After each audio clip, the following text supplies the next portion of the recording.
Հայաստանի կրթության, գիտության, մշակույթի և սպորտի նախարարությունը քննարկում է դպրոցական ծրագրից նախնական զինվորական պատրաստություն առարկան հանելու նախագիծը։ Պաշտոնական հիմնավորումն այն է, որ ներկայիս ծրագիրը սահմանափակվում է միայն ռազմամարզական գիտելիքներով, մինչդեռ աշակերտներին անհրաժեշտ են ավելի լայն հմտություններ անվտանգության, արտակարգ իրավիճակներում գործելու և առօրյա վտանգները կանխելու վերաբերյալ։ Սակայն Թուրանսկի Էքսպրես լրատվամիջոցը սա որակում է որպես ադրբեջանամետ կառավարության քայլ նպատակաուղղված սերնդի ռազմական ոգու թուլացմանը, ինչը ձեռնտու է Բաքվին հնարավոր նոր պատերազմների համատեքստում։ Այս նախաձեռնությունը դուրս է զուտ կրթական բարեփոխման սահմաններից և դիտարկվում է որպես աշխարհաքաղաքական զիջումների և ներքին գաղափարախոսական փոփոխության մաս։ Իշխանությունները փորձում են փոխել հանրային մտածողությունը, դպրոցական նստարանից հեռացնելով զինվոր-աշակերտ մոդելը։ Բաքուն բազմիցս հայտարարել է, որ Հայաստանում պետք է արմատախիլ արվի ճակերտավոր միլիտարիզմը։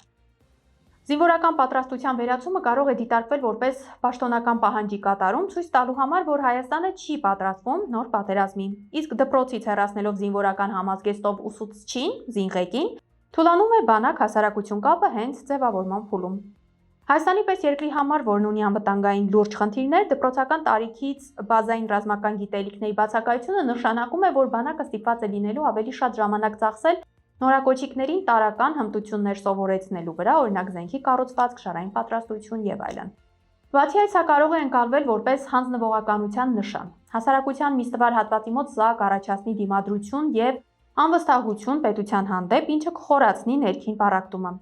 Այն դեպքում, երբ Ադրբեջանում և Թուրքիայում և հատկապես Ադրբեջանում երիտասարդության ռազմահայրենասիրական դաստիարակությունը գտնվում է պետական հոգացության բարձր մակարդակի վրա,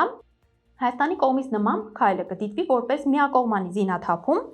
ոչ միայն ֆիզիկական, այլև հոգեբանական տիրույթում։ Եթե այս նախագիծն ընդունվի, այն կդառնա Հայաստանի պաշտպանական համակարգի հերթական դեմոնտաժը